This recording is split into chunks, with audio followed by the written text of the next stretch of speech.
السلام عليكم ورحمة الله وبركاته. ازيكم؟ اخباركم ايه؟ عاملين ايه؟ تمام الحمد لله كويسين. بدري صح، الوقت بدري شوية كده بس حلو، الهدوء جميل. واحد قال يطلع لايف قبل ما الدنيا تزحم بقى، فاهم انت؟ والجو يبقى دوشة والجعير يشتغل. على فكرة انا مسحت اللايف اللي فات بسبب ان كان في دوشة حواليا كتير جدا. الواحد بقى بيعاني اصلا من الهدوء يعني، او من قلة الهدوء. يعني بتقعد دايما عايز تهدي اعصابك في مكان، عايز تقعد في حته تبص تلاقي دوشه. حتى انت لو قاعد في مكان هادي تبص تلاقي دوشه جايلك من بره. فيعني العمليه بصراحه بقت صعبه جدا، يعني عايزين نعيش في هدوء يا جماعه.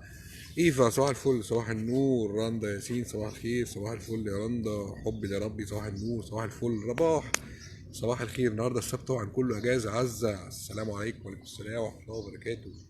ازيكم عاملين ايه يا جماعه؟ انا عندي النهارده تصوير كده امريكي. مش عارف انا كل التصويرات بتجيلي بره ليه يعني. انا عايزين حاجه في مصر، عايزين نتعرف في مصر، مش عايزين نتعرف بره. الواحد بقى حاسس ان هو معروف بره اكتر من جوه. فصباح الفل عليكم. حياة محمد صباح الفل، صباح النور يا حياة، اخبارك ايه؟ انا حاسس ان الدنيا حررت صح؟ لا احسن. حلو الازرق مع الخضره والله. صباح الفل. اخباركم ايه وعاملين ايه؟ تمام. طبعا انتوا عارفين ان انا ماليش في الكوره، فانا بقول اهلي ولا زمالك ولا ماليش دعوه بالقصه دي كلها يعني. رندا ممكن بقى سكرتيرتك انظم لك مواعيدك؟ والله يا ريت يعني. انا لو عندي مواعيد خديها كلها، انا مش عايزها يعني. ان شاء الله اول لما يبقى عندي مواعيد هبعتك يا رندا تاخدي المواعيد كلها. محمد شوقي صباح الفل، صباح الفل. حماده اخبارك ايه يا باشا؟ عبير صباح الفل يا بيرو. عامله ايه؟ مبروك يا عم. شفت الفرق انا. هلا خليل صباح الفل، صباح الفل يا هلا. عاملين ايه؟ عاملين ايه النهارده السبت؟ كله منتخ في البيوت، وكنت قاعد جوه في اللوكيشن. كلام عن الكوره كل دماغي. بجد كل دماغي يعني. انا بالظبط من الساعه كام؟ من الساعه حوالي 8 الصبح وانا موجود هنا. 4 ساعات ناس بتتكلم في كوره بس، محدش بيتكلم في اي حاجه تانية. قلت لهم تعالوا نعمل لايف في الكوره بقى، طالما ان الموضوع كله كوره بس. كوره فظيعه يعني بصراحه. صاحبي ياسر حبيبي حجازي اخبارك ايه يا باشا؟ نورني يا حبيبي والله. دعواتك بقى كده بقى، احنا بقينا على اول الطريق اهو. عايزك ترجع مصر بقى عشان نبتدي نشتغل مع بعض ونظبط الدنيا يعني. رباح لا السبت ما بقاش عندي اجازه، واخد اعتيادي. ماشي. هو قبل الرصيد السنه قربت تخلص وقبل ما الرصيد يخلص يعني خدي اعتيادي وخلصي رصيدك وريحي نفسك كده وظبطي الدنيا. ياسر بيه اخبارك ايه يا حبيبي؟ والله وحشنا يا ياسر. نفسي بقى نرجع كده انا وانت بقى نقف في اللوكيشن تاني بقى ونعمل فاشن ونظبط الدنيا ونرجع بقى كده ونخسس بقى ونخسس ونظبط الكلام. حبيبي يا ياسر والله. رندا ماشي. اهرامات وحبشتكنات وبتاع. محمد شوقي معلش خلينا نفرح شويه بعدين نتكلم على الكورونا. والله لا امبارح بقى ما حدش يقول لي كورونا تاني بقى. يعني الاستاد كله كان عامل ازاي؟ ما حدش بقى يجي يقول لي كورونا ولا احصائيات ولا مش احصائيات ولا البس الكمامه وانت داخل ولا مش عارف ايه الجو ده كله. اللي حصل امبارح ده في الاستاد ما فيش حاجه اسمها كورونا. انا تيقنت كده ان ما فيش حاجه اسمها كورونا. الحمد لله انا كمامه واحده اللي اشتريتها من ساعه ما بدات كورونا حيطه في العربيه بلبسها في المصالح الحكوميه. بس غير كده ما يعني لا. خلاص. بس بجد صداع يعني. الاهلاويه طبعا كسبانين، فعمالين يحفلوا على الزملكاويه، والزملكاويه طبعا لعبوا ماتش كويس زي ما بيقولوا على مسمع ما بتفرجش على الكوره. فعمالين يدافعوا فيعني كده. هي المشكله ان انت كل ما تقعد في حته دلوقتي من الصبح تقعد مع اي حد، يعني أنا قاعد مع الموديل معايا الممثلين بيتكلموا في الكوره، نزلت قعدت مع ناس تانية كلهم بيتكلموا في الكوره. قلت لا لا اجيب بقى الحامل بقى نطلع لايف بقى نشوف الناس اللي ما بتتكلمش في الكوره دي. والله كنت اعمل لكم لايف امبارح وقت الماتش. قلت يعني اشغلكم شويه، فاكيد ما كنتش هلاقي حد يعني. دعاء اهلا يا مديره، عامله ايه؟ صباح الفل. عامله ايه يا دودو؟ اخبارك ايه؟ تمام. الشمس مشرقه والاهلاويه كسبوا وبتاع، فرحانين انتوا صح؟ ماشي يا سيدي، ربنا يفرحكم كمان وكمان. ريهام عبد المطلب، هلو هلو ريري، اخبارك ايه يا ريهام؟ عامله ايه؟ انت فينك يا بنتي؟ كنت عيانه ولا ايه؟ جان خالد صباح الخير، صباح النور يا جان، منوراني والله. اخباركم ايه يا جماعه؟ كريمان خالد ايه ده؟ جان خالد وكريمان خالد يعني كله خالد كده. منورين يا ولاد والله، منورين منورين منورين. ريهام صباح الفل، صباح النور عليك يا انت اللي قمر يا عم. يا عم انت اللي قمر بقى، احنا خلاص بقى انت شايفه هالات سودة زائد انعكاس مش عارف ايه في البشره، ويعني خلاص وكرش وبتاع يعني ما. بس انا خسيت يعني صح ولا ايه؟ الدنيا عامله ازاي؟ يا اهم حاجه العضله بس، عشان العضله طول ما هي مظبطه مش مشكله اي حاجه. ساره معتز، ازيك يا ساره؟ عامله ايه؟ اخبارك؟ انا جنبك على فكره لو انت في مصر الجديده. انا في متحف الطفل، بصور اعلان اللي قريب يا جماعه، عايز يجي ينورني يعني. ابي داد رأفت، نور يا داد، اخبارك ايه؟ واخبار جزمتك ايه؟ تمام؟ يعني انت اشتريت جزمه واتضحك عليك تروح تفضح الفرع في امريكا؟ يعني مش كده يا اخي، بطلوا بقى. يعني ايه يعني؟ اعتبرهم صدقه يا اخي، اعتبرهم صدقه يا اخي. ايه يعني 2000 جنيه في جزمه؟ واحد يشتري جزمه ب 2000 جنيه؟ انا اخري في الجزمه ب 15 جنيه من على الرصيف. 15 جنيه، لو قال لي 15 ونص اقول له لا. انتوا بقى فلوسكم كتيره بقى، عشان كده يعني خف مصاريف شويه، عشان لما يجرى لك حاجه ان شاء الله قريب انا اورث. انما تقعد تبعتر في فلوسك وثروتي، ما ينفعش. ماشي يا رأفت. ياسر شوقي بيه، ابي صباح الفل يا خليو، صباح انت اهلاوي، شفت كله الستوري شغال والبوستات، والناس كله يقول لك ايه، بلاش تعصب، بلاش مش عارف ايه، وعمالين هاريين بوستات من تحت لتحت، والجروبات قفلت اصلا. يعني الجروبات قفلت البوستات. ده واحده منزله بوست تقول لك ايه، لو في تهنئه للاهلي هنزلها، لو في اي بوست للزملكاويه مش هنزله. شفت العنصريه يا بيه؟ يا نهار ابيض. ماشي، مبروك يا عم. رباح بتوع الكوره صدعونا والله، مصدعين. انا اصلا يعني طفشت في اخر اللوكيشن اهو، عشان خاطر الكلام في الكوره فعلا فعلا يعني. ناس ما اعرفش، واحد فوق محموق وعمال يتنزل، عايز اقول له يا عم انت مش تاخد حاجه. هم كسبوا خدوا فلوس ومشوا، والتانيين خسروا هياخدوا فلوس برضه وهيروحوا، انت هتاخد ايه؟ انت مصدع امي ليه من الصبح؟ حتى بتاع البوفيه لما طلبت منه قهوه وميه جابها وعمال يقول لي بس شفت الماتش. قلت له يا عم خليك في القهوه اللي انت بتعملها، ماتش ايه؟ احنا فاضيين، احنا طالعين نجري على اكل العيش من الصبح اهو. دعاء يا عم، خلي الناس تفرح اخيرا حاجه عدله في 2020 قبل ما تخلص. ما هي عدله عليكم، ما انت لازم الحاجه العدله دي اللي احنا نفرح بيها تبقى علينا كلنا، انما مش جزء جات له حاجه عدله والباقي ياخد بالجزمه. يعني ما ينفعش كده يا جدعان، لازم يبقى عندكم انسانيه. رأفت بيه ابي داد، هو الاستاد ما كانش فيه جمهور؟ لا كان فيه. مش امبارح الشماريخ دي كلها كانت في الاستاد، ولا كانوا عاملينها على الرصيف ولا ايه؟ انا بتكلم واحد يعني على موضوع الكورونا، فاهم؟ فقلت خلاص بقى، مش اكيد كل الناس دي مش لابسه كمامات يعني ومش متعقمه عشان تقف. ده كان ما شاء الله يعني ناس كتير يعني. فمحدش يقول لي كورونا بعد كده وخد حذرك. اخد حذري منين؟ البلد ذات نفسها اعترفت ان مفيش كورونا بالتجمعات دي كلها. زي الانتخابات كده، كله كان واقف عادي، مفيش ولا كمامات ولا حاجه، ويقول لك كورونا. يلا على الله بقى، كل لن يصيبنا الا ايه ما كتب الله لنا. عزه صباح الفل، صباح الفل يا زوز، اخبارك ايه؟ عامله ايه يا عزه البغدادي؟ ياسر حجازي حبيبي يا نجم، حاضر، ده شرف لينا والله نبقى جنبك حبيبي، تبقى جنبي ومعايا. احنا الاتنين نجوم، وانت نجم اكبر مني وبادئ قبل مني، ويعني احنا اعتزلنا بس في وقت يعني ما كانش ينفع نعتزل فيه بصراحه يا ياسر. يعني انا اعتزلت وانت اعتزلت بعد مني بشويه. يعني لو كان واحد فينا كمل كان زماننا دلوقتي يعني والله ثابتين نفسنا، بدل الناس التانية اللي مش عارفين نلاقيها دي. يعني حاجه صعبه جدا بصراحه يعني. الواحد بيعطر في الناس بالعافيه. عبير، ما كنتش هتلاقينا، ده الاهلي في دمي. ما هو الدم احمر فطبيعي لازم يبقى الاهلي في دمك، يعني كلنا دمنا احمر. ليه يعني؟ ليه يعني؟ مش فاهم يعني انا ولا الاهلي؟ انا ولا الماتش؟ ريهام، كنت هتلاقيني انا ماليش فيها خالص والله. انا كنت فعلا عايز اطلع لايف امبارح، اشوف بقى الناس اللي معانا مالهاش في الكوره دي، فاهم؟ ونقعد ونبقى حبايب ونعمل حزب كنبه كروي، نبقى قاعدين كده على الكنبه كل ماتش نتكلم مع بعض ونفكنا من الكلام ده كله. الأميرة شمس، صباح الورد والياسمين، صباح الفل عليكي يا جميلة. محمد شوقي، كل ما بتكبر بتحلى خانت. ما اعرفش والله، يمكن عشان بنام بدري. انا بنام 10 اصحى 5. ممكن يكون النوم بدري هو اللي مخلي الواحد كده حاسس انه حلو. يا عم انا عادي والله، الدنيا زي ما هي، ربنا ييسر الحال. اهم حاجة الصحة والفلوس. شيماء حسن، صباح الفل، صباح الفل يا شيماء، اخبارك ايه؟ رمضان سعد، صباح الورد والياسمين، صباح الفل يا رمضان.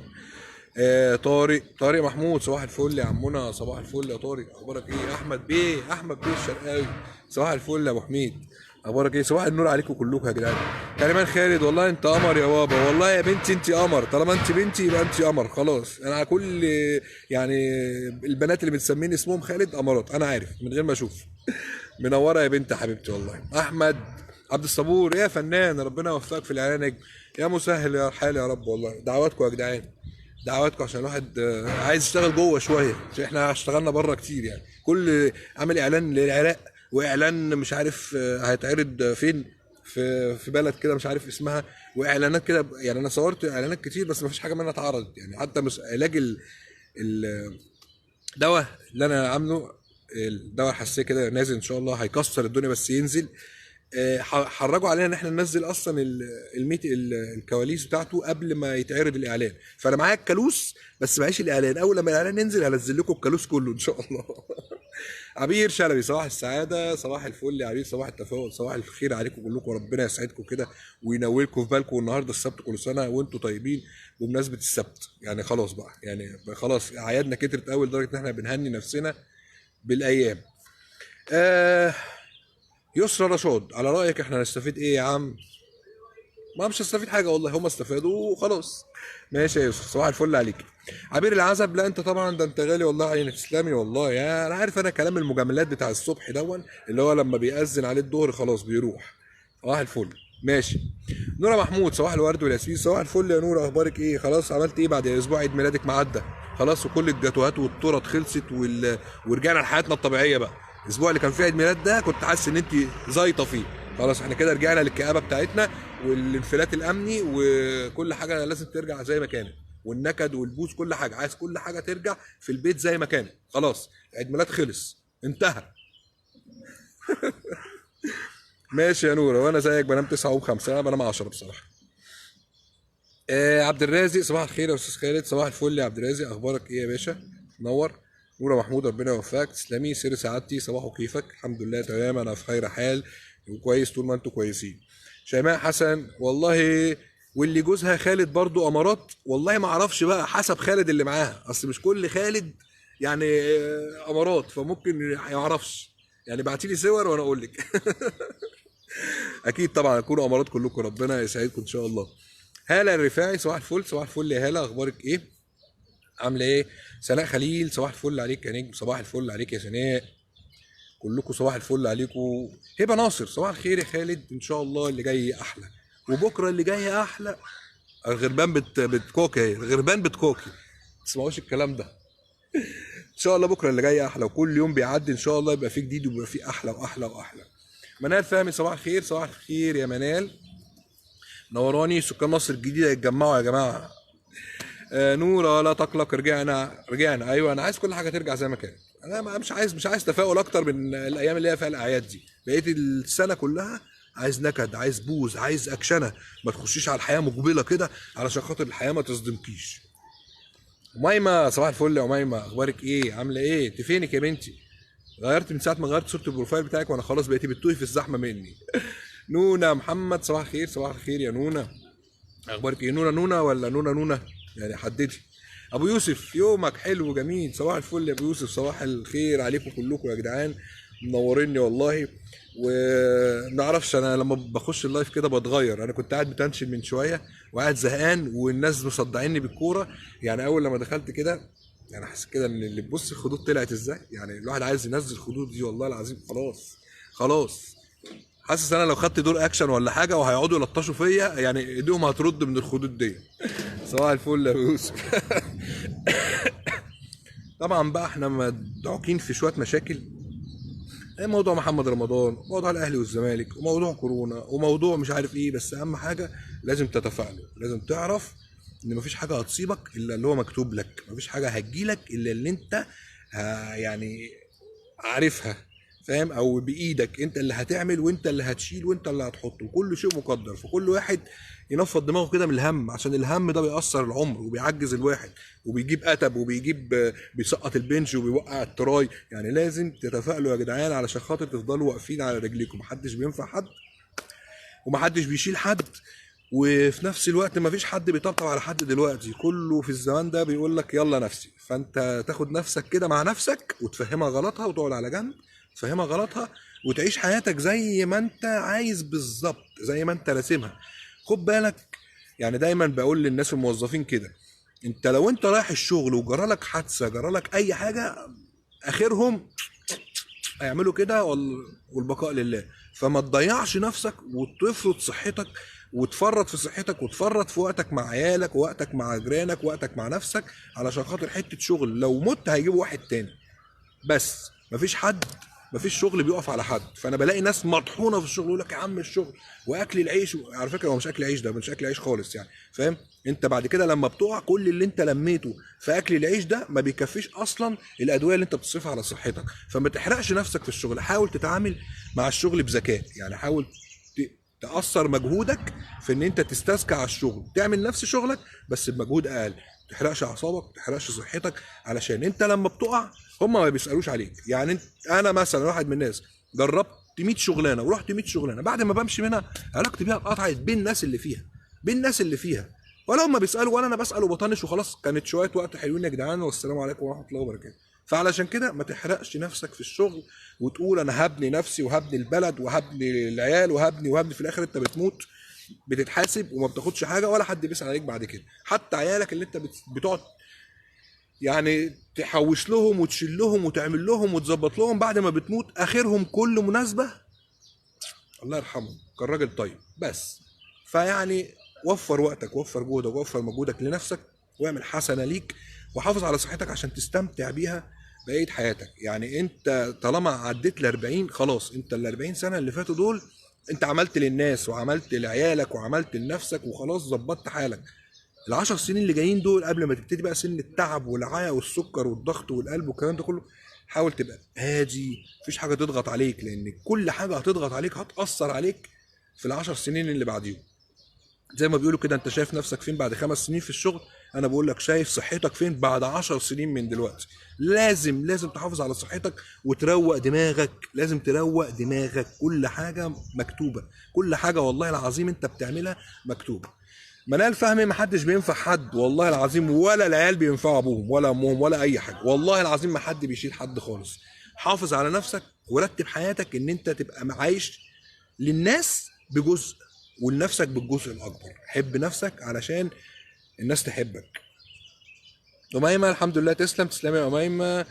نجوى إبراهيم صباح الخير، صباح الخير يا نجوى، أخبارك إيه؟ سحر الجايد، والله عندك حق، والله أنا عارف عندي حق والله، أصل أنا مجرب. أميمة والله كلامك صح جدا. والله يا جماعة أنا شفت ناس كتير، يعني أنا شفت ناس كتير أكبر مني دلوقتي تعبانين، وشفت ناس فعلا ضحوا فعلا عشان أشغال كتير ملهاش أي 30 لازمة. يعني أنا مش فاهم إزاي واحد مدير يقعد يحرق في نفسه ويطبل على الترابيزة ويزر في ده ويشتم في ده ويعمل في ده، وفي الآخر بيطلع معاش بيقعد زي الكلب، زي الكلب في البيت، لا حد بيسأل عليه بالتليفون ولا حد بيجي له ولا حد بيروح له، كل الهيلمان اللي حواليه ده راح. فاهم؟ انت لو كنت عشت اصلا بقى لنفسك وظبطت حالك، كنت قعدت باشا، الناس كلها بتحبك، ما عادتش حد، ما ظبطتش. يعني بص من الاخر، الفلوس كل حاجه. معاك مال ابنك يتشال زي ما انا قلت. انت لو معاك فلوس، لو عندك 100 سنه الناس هتفضل تودك لمصلحتها. ما معاكش فلوس، مجرد ان انت تقعد خلاص. فما تصرفش فلوسك على الناس دلوقتي وترجع بعد كده تقعد، لان مفيش حد هيردها لك. والكلام ده موجود في الاهل والقرايب والجيران والصحاب والشغل وفي كل الناس اللي حواليك. مصلحتي مصلحتي، فانت اعمل زيهم. مصلحتي مصلحتي، بس خلي عندك الاصل بتاعك اللي هو انت لو حد فعلا مزنوق نقف جنبه. انما بقى باراشوتات وكل ما تلاقي نفسك فاضي تيجي تقرفني، لا. انا ليا دماغ وليا وقت بتاعي. يعني انت حتى الناس اللي هي بتبعت لي مسجات بيرد، مثلا برد عليها بعد فتره، فيجي ما انت ما بتردش ليه في ساعتها ومش عارف ايه. اقول له انت بتبعت لي وانت وقتك فاضي، انا هرد عليك لما انا يكون وقتي فاضي، مش انت بعت لي دلوقتي انت فاضي فانا لازم افضي لك نفسي بقى وارد عليك واهتم بموضوعك. ما ينفعش. انت بعت لي في وقت ليك ووقت ليا. زي كده ما انا عندي شغل دلوقتي ففي وقت للشغل، وبعد ما بمشي خلاص بروح البيت ما بردش على حد ويا دوب بقى. يعني انت فاهم، الواحد بيظبط نفسه، بيعيد ترتيب حساباته، بيظبط لبسه من اول وجديد، شوف ايه اللي عايز يتظبط تاني، اللي خده في اللوكيشن ده مش هياخده في اللوكيشن دون، ويبتدي يعمل برمجه كده بتاع ساعه وياخد شهر، هدي اعصابه خالص وينام. يصحى بقى يشوف بقى كنت منزل. لان في ناس بتقول لي انا مثلا باجي اللوكيشن هنا، اول لما بغير لسه ما غيرتش، اول لما بغير بقوم واخد كام صوره كده ومنزل بوست حلو وبقفل الفيس وبخش اشتغل. الناس تقول لك انت نزلت البوست ونسيته. لا، انا نزلت البوست في وقتها، لان انا بقول لكم يا جماعه انا موجود دلوقتي في مصر الجديده، عندي تصوير، اللي عايز يجي يتفضل. حلو. قفلت ودخلت الشغل، مش هنزل بوست وافضل ارد على الناس واسيب الدنيا بقى تولع ورايا. فاهم؟ ففي وقت وفي وقت. يلا صباح الفل، عندك حق. والله تسلم، جميل يا اميمه، تسلمي والله. ابو تميم انت برنس والله، تسلم والله، الله يبرنصك، الله يبرنصك يا ابو تميم. نجوى ابراهيم صح، كلام في الصميم والله، وقت اهو عشان تعرفوا ان اللايف ساعات بيخش فيه كلام كده ايه يعني مفيد. بس كده والله، انا ما بعملش فيديوهات بقالي كتير على القناه بتاعتي، لان انا يئست من ناحيه القناه يعني بصراحه. يعني كل مره اقول لكم اشتركوا، وانا ما بحبش اطلب من حد حاجه كتير، واول مره اطلب من حد اصلا حاجه، فناس بتشترك فيها، ناس ما بتعرفش تشترك، وناس مشتركه بقلبها، وناس مش مشتركه خالص. فانا زي ما بتقول كده يعني، اخر فيديو نزلته كان من شهرين تقريبا، وقفلت بقى يعني بصراحه، قلت اعملها لايفات وتبقى على الفيس وخلاص. موضوع القناه بالنسبه لي مش اهتماماتي يعني. منال فهمي، ناس كتير بتعاني من ده، ناس كتير بتعاني من ده، بس ما تزعليش. بص يا منال، انا دايما اقول العشم بيزعل. انا متعشم في منال، عملت معاها مره خير واثنين وثلاثه واربعه، المفروض ان انا بعمل خير ده ما بستناش حاجه من منال. حلو. انا بزعل لو انا متعشم ان منال هترد لي نفس الكلام دوت، هو ده اللي بيزعل. عشان كده بقول يا جماعه، ما تتعشموش في حد.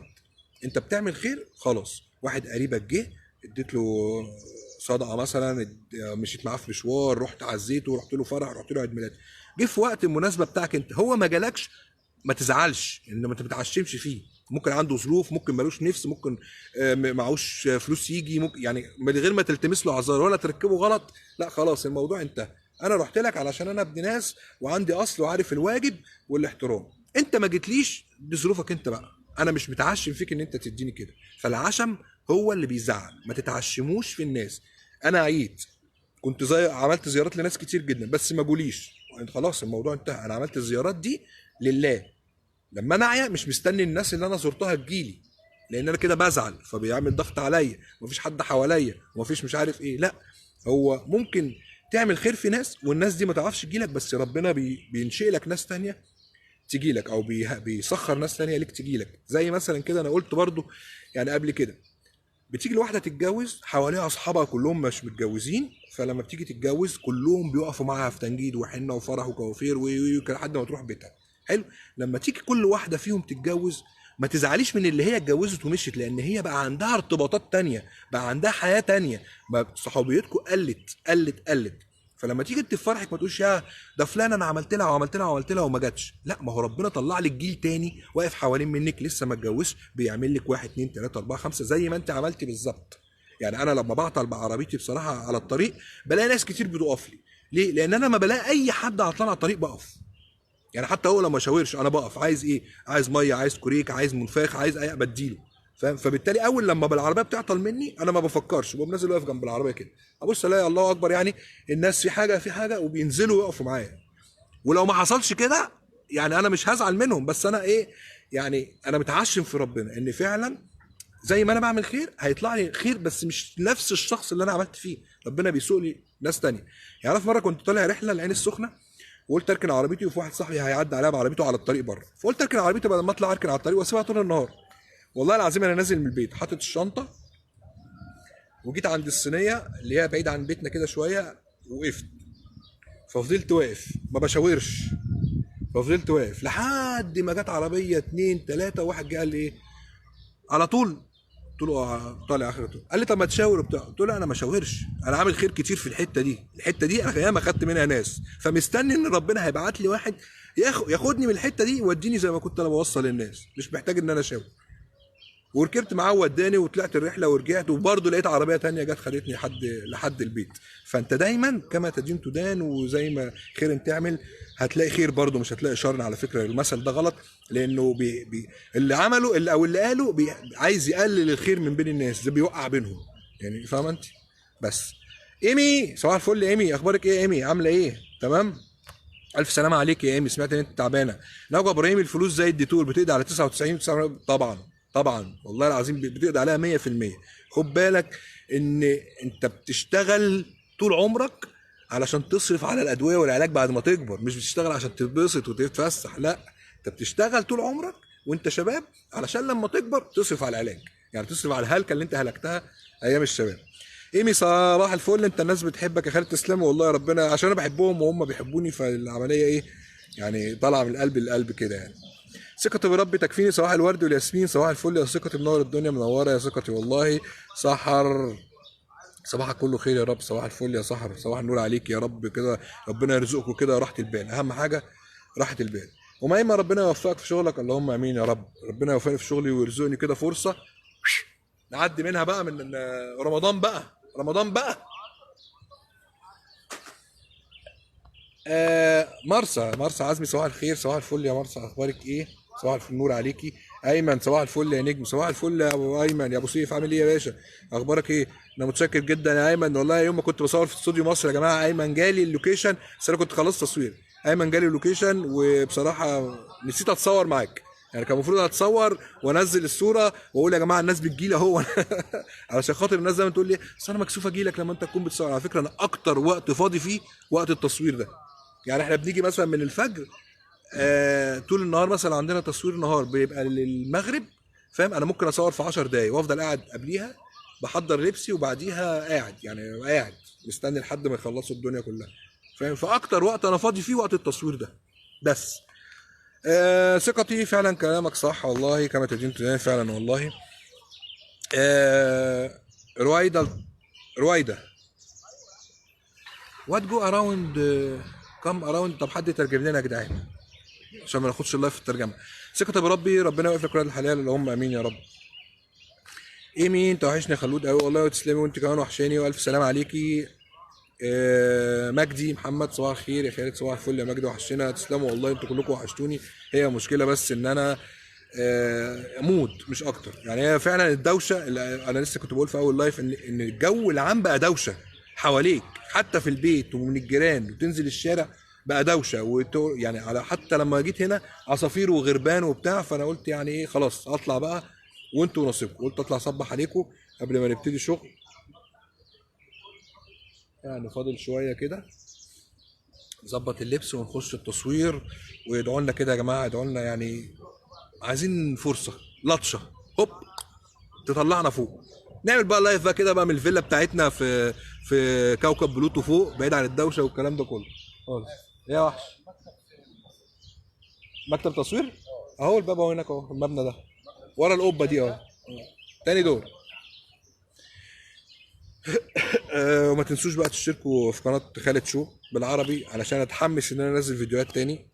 وانا قلت يا جماعه بس هو الفتره دي بس ان انا بعمل فيها لايفات وبنزلها حاجات طويله. بعد كده الفيديوهات هتبقى صغيره لان انا بعتمد على نسبه المشاهده، مش بعتمد على الوقت. انما الوقت ده انا بعتمد